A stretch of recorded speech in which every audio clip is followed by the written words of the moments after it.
Так от, японські віскі, нарешті вони домовились, і цей час, ці роки, поки з'являться перші віскі, він переб'ється виготовленням соку. Тут, теоретично, якщо хочете нарубати сакури і зробити з них бочки і витримувати віскі, будь ласка, це допускається. В Шотландії 100 років тому, що гість з Японії, що прибулець з Марсу, це приблизно дивина одного порядку. Давно не зустрічались, відразу прошу за це вибачення. Були об'єктивні робочі моменти, а потім почався футбольний чемпіонат Європи, і треба було підтримувати жовто-блакитну збірну, потім ще одну жовто-блакитну збірну, ну і самі розумієте. Але далі відкладати нашу зустріч було неможливо, бо сьогодні насправді відео історичне, і я дуже тішуся про те, що ми попереджали про те, що ось цей момент настане. У відео про етикетки я говорив, що японські виробники нарешті наблизились до того моменту, коли вони домовляться, що ж таке власне японські віскі, і стандартизують свої етикетки. І ось цей історичний день настав, і з 1 квітня стандарт почав діяти. Отже, сьогодні в нас буде суміш лікбезу і дегустації, бо я вирішив не просто говорити про ці нові регулюючі акти, а продегустувати на прикладі Ніка From The Barrel, подивитись, як взагалі це вплинуло на віскі і які будуть наслідки з цього. Тож, поїхали. У нас сьогодні перше відео на каналі про японські віскі, тож починаємо наше з ним знайомство. Що відрізняє японські віскі від віскі ірландського, того ж шотландського? Ти диви, як вони його самураї закуркували. Так от, що відрізняє віскі японський від шотландців та ірландців? В випадку з британцями походження місцевого віскі оповите легендами. Так? Вони можуть розповідати ці байки про святого Патрика, який привіз дистиляцію в Ірландію. Ми можемо видивлятися ці записи з аббатства Ліндори з 1494 року про те, що там тому абату Джону Кору видали стільки-то ячменю на виготовлення аквавіти. Але, власне, це все легенди, все це дуже непевно, розмито і точності ніякої. У випадку з Японією це дуже просто. Є всі паролі, всі явки, всі імена. Хоча насправді не імена, а одне ім'я. І звати цього героя Масатака Такецуру. Він народився в 1894 році у селі неподалік Хіросіми. Родина мала своє виробництво невеличке саке, яке ще з діда-прадіда було відомо в цьому місці. Вирішує продовжити родинну справу і Масатака. Він закінчує вищу технологічну школу в Осаці і там знайомиться з Абе Саном. Він був один з керівників невеличкої компанії, яка виготовляла алкоголь. Він підтримує захоплення юнака віскі, і компанія знаходить кошти, щоб відправити Масатаку до Європи вчитися. І от 1918 року стартує історична подорож, яка змінить історію японського віскі. Вона призведе до його народження, власне. Масатака їде через Америку, він виходить на берег в Сан-Франциско, затримується там у своїх знайомих, відвідує виробництво вина місцеве, потім через всю країну їде до Нью-Йорка. Америка, до речі, йому не сподобалась, він напише в своїх мемуарах, що начебто не вистачає національного характеру, якась вона занадто швидка і дуже полохлива. Не сподобалось йому там одним словом, і через багато років Санторі, а не Ніка, придбає Джим Бім. Але до цього непримиренного протистояння ще багато десятиліть, а поки що Масатака має пересікти Атлантику. Ще триває Перша світова війна, і німецькі підводні човни створюють величезні проблеми судноплавству в Атлантиці. Тоді кораблі пересікали океан такими групами, караванами. І от на той караван, в якому Масатака підплив до Великої Британії. На нього було скоєно напад німецькими підлодками, і було затоплено один з кораблів. Хто знає, як би склалася історія, як взагалі вона була б ця історія японського віскі, якби Масатака не доплив до Великої Британії, але, дякувати Богу, все вдалося. Він безпечно дістався Ліверпуля і звідти поїхав до Глазго. Спочатку поїхав в Едінбург, але там місцевий університет, не було предмету хімія, і він поїхав до Глазго вчитися там.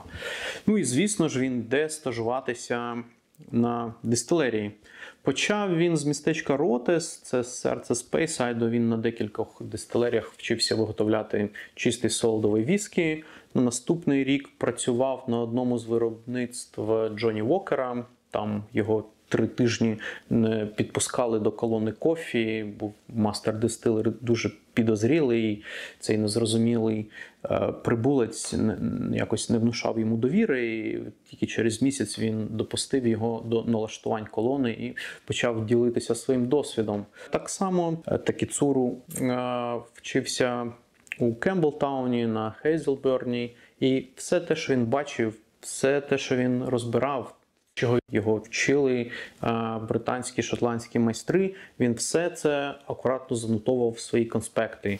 У нього була ціла валіза цих рукописних конспектів, і от у нас в Україні такий відомий мем «Конспекти Лобановського», так? А для японців конспекти Масатакі Такіцури – це така фактично національна цінність. Але з цієї подорожі Шотландією Масатака привіз дещо більше, ніж конспекти і досвід з виробництва віскі. В Шотландії 100 років тому, що гість з Японії, що прибулець з Марсу, це приблизно дивина одного порядку. Їх всі бачать вперше, всім цікаво. Зацікавилась нашим японським гостем і Елла Коен, дочка професора університету з Глазго. Вона запрошує Масатаку в гості на обід до своєї родини, бо батько в неї був японофілом, він цікавився Японією після перемоги в японсько-російській війні 1905 року. Був такий спалах зацікавленості цією країною. От і Елла вирішила познайомити родину з таким цікавим гостем. І ось на цьому обіді Масатака знайомиться зі старшою сестрою Елли Рітою. Сплакує кохання, але за законами жанру все розвивається дуже стримано, дуже повільно, абсолютно небрухливо, але через деякий час Масатака освічується. Ріта погоджується на весілля, але тут починаються проблеми. Воно і зараз шотландсько-японські шлюби, м'яко кажучи, не дуже розповсюджена річ, а тоді це було просто нечувано. Родини проти, цікавість після війни то одне, а одружити дітей то зовсім інше. Проблеми не тільки з шотландською родиною Ріти, так само проти родини Такіцуру з Японії. Проблему з японськими батьками бере на себе бос Абе-сан. Він відчуває деяку провину за те, що таке сталося, бо це ж, власне, він відправив Такіцуру вчитися до Британії. Він їде до батьків і домовляється, що він особисто поїде в Шотландію, познайомиться з нареченою. Якщо вона йому сподобається, ну тоді вже бути весіллю. Це японський менталітет, японська культура. Батьки з думкою боса погоджуються, і Абе-сан їде до Глазго. Там він зустрічає Масатаку, його наречену, вона йому дуже подобається, і він каже, що це чудовий вибір, давайте одружуватись. І от в 20-му році Масатака та Ріта одружуються і щасливі повертаються до Японії, де Масатака вже відчуває сили починати власне виробництво віскі. Але шлях до власного віскі не буде простим. Коли Такіцуру повертається до Японії, виявляється, що компанія, яка відправила його, відрядила до Європи вчитися, зараз переживає не найкращі часи, і грошей на його проект в неї просто немає. Абе-сан з останніх сил підтримує свого учня і намагається переконати вище керівництво все ж таки виділити кошти на проект. Масатаки. Але не виходить. Такецуру розчарований, він через деякий час взагалі залишає компанію і йде працювати вчителем хімії, а Ріта дає уроки англійської мови місцевим дітлахам.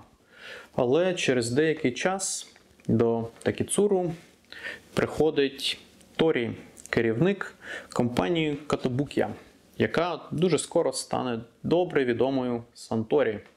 На той час Санторі торгує вином і з коштами в них більш-менш все непогано, і вони готові запропонувати Такецуру роботу, дати йому карт-бланш на створення першої японської віскі-дистилерії. Вони домовляються про контракт на 10 років, саме стільки планувалось очікувати перший японський віскі. Не порозумілися вони в одному моменті. Такецуру наполягав, що дистилерія має бути на острові Хоккайдо, бо він хотів максимально точно відтворити оточуюче середовище, власний клімат, підібрати в Японії максимально наближений до шотландського.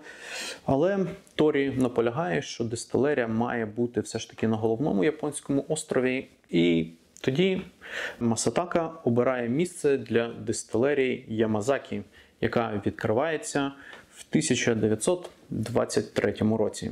Тут у хід ідуть і конспекти, і досвід, і знайомства в Шотландії. Такецуру кілька разів їздить до Глазго, де показує своїм знайомим Нью-Мейк перші результати витримки свого віскі. І за 10 років, в принципі, Санторі отримує власне віскі, Ямазакі працює. За цей час Такецуру ще встигає запустити великий завод з виробництва пива, і компанія його дуже вдало продасть, і схоже, що Такецуру отримує якісь непогані гроші за це. І наприкінці десятиліття, контракт свій він відпрацював, він приходить до Торі і каже, що хоче йти у вільне плавання і хоче виробляти віскі самостійно. Торі буде вважати це за особисту зраду і ніколи не пробачить Такецурі того, що він покинув компанію. Такецуру фактично продають анафемі, він зникає з історіографії Санторі, його ім'я ніде не згадується, і зараз навіть можна зайти на сайт Ямазакі і згадки про Такецуру ви там не відшукаєте, навіть і не намагайтесь. Але Такецуру тепер вільний, він бере Ріту і переїздить на острів Хоккайдо, де він власне хотів відкривати першу дистилерію для Санторі. Ріта дуже щаслива, бо клімат Хоккайдо наближений до шотландського, там такі самі тумани, прохолодно. Навіть можна сказати, що там холодніше, ніж в Шотландії, в 50 кілометрах від того місця, де Такецуру буде будувати свою першу дистилерію, знаходиться місто Саппоро. Там зимові Олімпійські ігри проходили свого часу. В Шотландії зимову Олімпіаду не провести, але місце для дистилерії, а це буде таке містечко Йоїті, Такецуру обирав дуже ретельно. Там дійсно особливий клімат, знаходиться річка, тепла затока і дуже родючі землі. Там, якщо з японської перекласти, тут з однієї з версій воно називається «Тепле місце, де живуть змії». І ось там, в Йоїті, Такецуру будує свою дистилерію. В 1934 році починає, а в 1936 вона вже починає видавати перші спирти і починається повноцінна робота. Але віскі, як ми знаємо, дохід дає не відразу. І Такецуру вирішує, що цей час, ці роки, поки з'являться перші віскі, він переб'ється виготовленням соку. Як я вже казав, місцевість родюча, там повно яблук, перш за все. І свою компанію Такецуру називає «Велика японська компанія по виробництву соків». І коли в 1940 році він вже вважає, що він готовий випустити на ринок перші віскі, він думає над назвою і вирішує просто зробити абревіатуру з перших слів цієї назви компанії, і в нього виходить Ніка. Так, на японський ринок виходить другий місцевий віскі-гігант. Ніка стартує дуже потужно продукт прийшовся до душі японській публіці, що й не дивно, Такецуру знав свою справу, віскі він вмів робити чудовий. Але починається Друга світова і багато чого відбувається з Нікою, з родиною Такецури. Ріта зазнає серйозних утисків, вона британка, її підозрюють в шпигунстві, не дають мандрувати навіть країною, вона під наглядом. Взагалі ситуація така трохи неоднозначна, бо Ніка на той момент це офіційний віскі японських військово-морських сил, а потенційно дружина керівника британська шпигунка. Є родинні такі трагедії. У Такецури і у Ріти не було власних дітей, були тільки прийомні. І от прийомна дочка відріклася від Ріти як матері, бо вважала, що вона шпигунка і ворог своєї країни. Ріта дуже важко це все пережила, це вплинуло на її здоров'я, в неї розвинулась хвороба печінки, і в 1961 році вона помирає. І Такецуру відчував себе дуже винним перед нею, що він, по-перше, забрав її з рідної Шотландії в таку далеку, таку незрозумілу країну. Про те, що в цей період Другої світової було стільки важких ситуацій. І до кінця життя він відчував дуже-дуже глибоку провину перед Рітою. І якщо вірити онуку Такецури, то перед смертю він навіть йому сказав, що не одружуйся на іноземках ніколи. Так, це не тому, що він не любив Ріту, навпаки, що він не хотів завдавати додатково болю людям, яких ти кохаєш насправді. Але Такецуру ще після смерті Ріти встиг побудувати нову дистилерію для Ніки Міякігьо. Це вже острів Хонсю, головний, найбільший острів Японії. В 1969 році була запущена ця дистилерія, а через 10 років Масатака Такецуро помирає. Але Ніка, впевнено, один з головних виробників віскі в Японії. І до 2000-х років весь японський віскі – це така локальна японська історія, але вже в столітті 21-му цікавість до японського віскі зростає, він стає популярний і в інших країнах світу. Якщо подобається це відео або вважаєш його корисним, буду безмежно вдячний за лайк, підписку, репост в соціальних мережах, за комент під цим відео. На цьому етапі розвитку каналу будь-така дія, вона на вагу золота. Наперед вдячний. Тема японського віскі складна, багатогранна, пов'язана з історичним і культурним кодом цієї нації. І я хотів би на цю тему порадити вам одну книгу. Так? Часто питаєте мене, що почитати, що якісь такі цікаві книги. Ось про японський віскі, Дейв Брум, The Way of Whiskey, Дорога віскі, подорож навколо віскі Японії. Дейв Брум – це один з найулюбленіших моїх авторів і взагалі віскі персоналій. Людина глибини нереальної, інтелектуал, інтелігент, випускник Стірлінського університету, знавець історії Шотландії, місцевої літератури. Його книги – це абсолютне задоволення і чиста насолода. Так само можу порадити його YouTube-канал, називається Liquid Antiquarian, разом з Артуром Мотлі. Вони там ведуть такі бесіди про віскі, про ром, про історію Великої Британії, про колонії, про Європу. Естетична насолода в чистому вигляді. Посилання на канал Дейва і Артура залишу у посиланні. На жаль, все англійською, перекладів ані книг, ані, власне, YouTube-каналу немає. Так от, японські віскі. Нарешті вони домовились і 1 квітня почали діяти регулюючі акти нові. Що вони визначають? По-перше і найголовніше, тепер ми знаємо, що таке японські віскі. Отже, за основу було взято шотландські регулюючі акти, тож японські віскі, до речі, допускається напис віскі або віскі через «і». має бути виготовлений в Японії з солодового ячменю або інших злаків. Походження не зазначено, тобто можуть бути імпортні, а от вода має бути використана японська на 100%. Значить, всі процеси від цукрування, ферментація, дистиляція, бутилювання і визрівання, все це має в Японії відбуватися. Мінімум 3 роки витримка.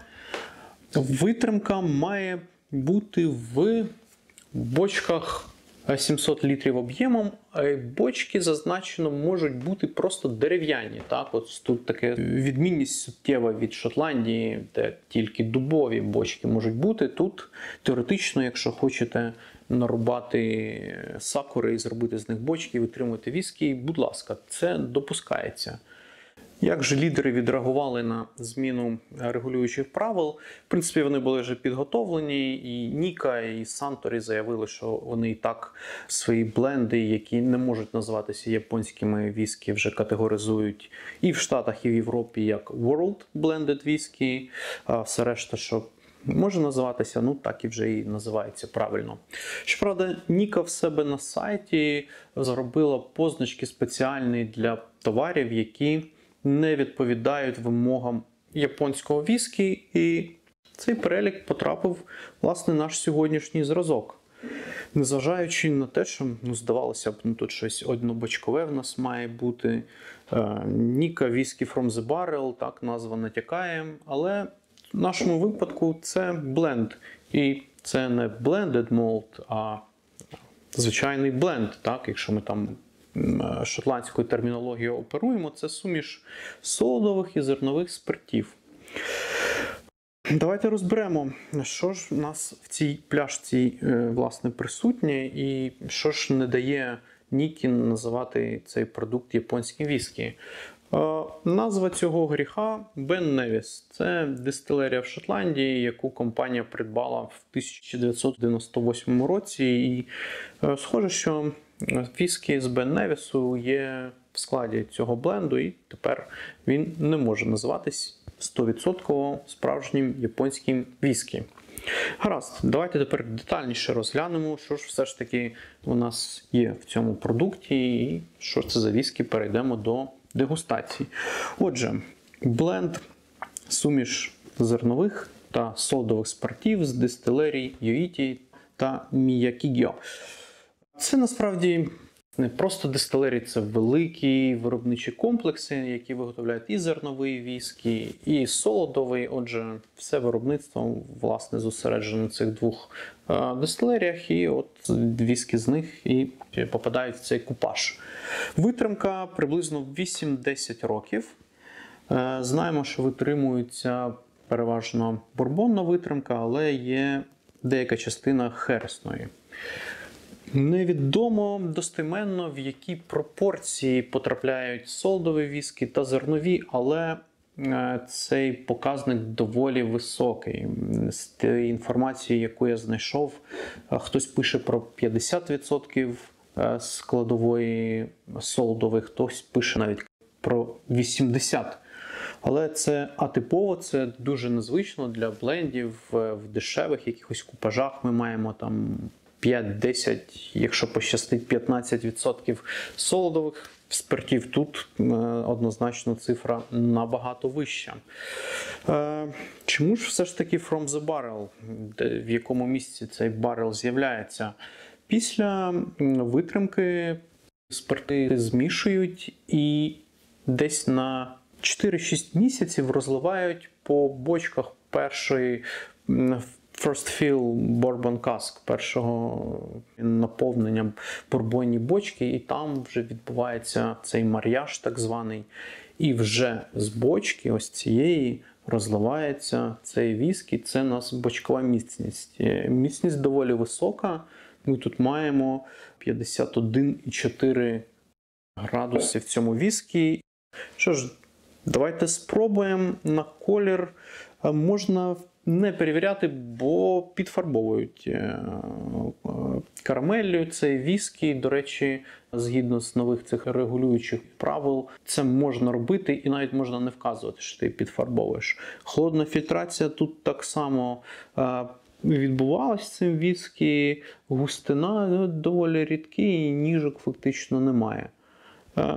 Колір типовий такий віскі середньої насиченості. Давайте спробуємо на ніс.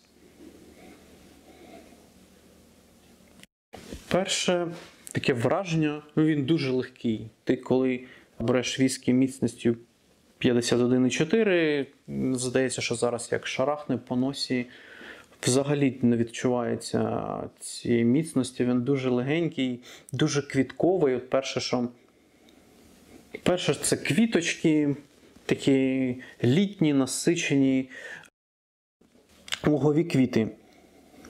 Далі йдуть стиглі фрукти, якісь яблука, груші. І трошки такої ванілі. Він дуже літній, дуже приємний. Перець трошки пряний, але головне це квіти і стиглі солодкі такі фрукти. Ну, давайте спробуємо.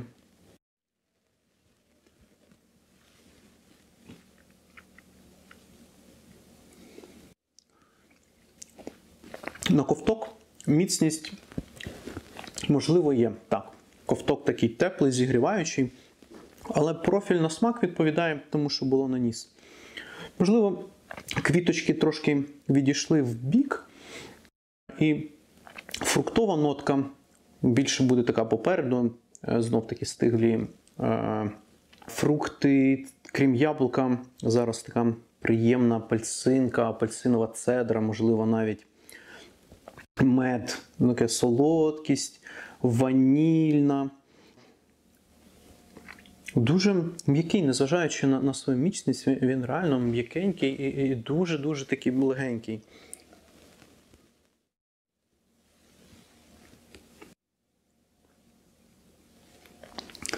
Квітково-перечно-солодко-фруктовий віскі, він дуже смачний, мені подобається. Післясмак довгий, теплий, зігріваючий і дуже-дуже такий дубовий. Сухий, так, він сухий, але це 51,4, не забуваємо. І трошки на післясмак, можливо, десь далеко маємо торфу. До речі, коли Такіцуро обирав місце для Йоїті, там місцевий торф неподалік є, де видобувати, можливо, щось з того торфу відгукується на післясмак цього віскі. Дуже хороший, дуже приємний, дуже цікавий, не знаю, бленд, в жодному разі б не сказав, що це бленд складової, зернової, фактично не відчуваєш, це п'єш солодовий віскі, я думаю, що на сліпій дегустації навряд чи можна було б сказати, що це бленд. Ну, може, трошки такий, така нота ця зернова є, але це коли знаєш, що це бленд, ти починаєш відшукувати. А так ніколи б ані на ніс, ані на смак не сказав би, що це купажований віскі. Дуже якісний продукт, блендери з Нікі молодці, хоч це і не японський віскі за визначенням, але дуже хороший. Віскі, переходимо до висновків. Ніка позиціонує свій віскі From the Barrel як бленд преміальний. І з компанією важко не погодитись, бо товар вийшов цікавий, дуже якісний і багато в чому унікальний. Маємо тут фактично бленд бочкової міцності і нетипово високий вміст солодових спиртів у порівнянні з зерновими. Щодо мінусів, коли говоримо про японські віскі, перше, що спадає на думку, це ціна. В даному випадку 1500 гривень за пляшку 0,5 виглядає трошки задорого, хоча якщо порівнювати з односолодовими японськими віскі, то там взагалі ціна летить в космос. Тут ще так-сяк, але все одно трошки можна дешевше було б. Ну і Коли купляєш віскі з такими красивими іерогліфами, так намалювали тут на пляшках, відкриваєш, наливаєш бокал, а там Ben Nevis. Хочеться все ж таки, щоб це був чисто японський віскі. Хоча, повторюсь, до роботи майстрів купажу питань в мене немає ніяких. Віскі в них вийшов чудовий, дуже смачний. В кого є бажання спробувати, рекомендую. Отримайте задоволення 100%.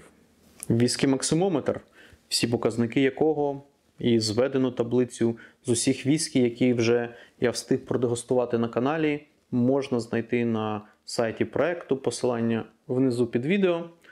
Так от, віскі Максимометр для Ніка Whisky from the Barrel показує 84 бали. З вами був Макс. До наступних зустрічей, в яких ми продовжимо шукати наш улюблений напій, щоб в результаті отримати від віскі максимум задоволення.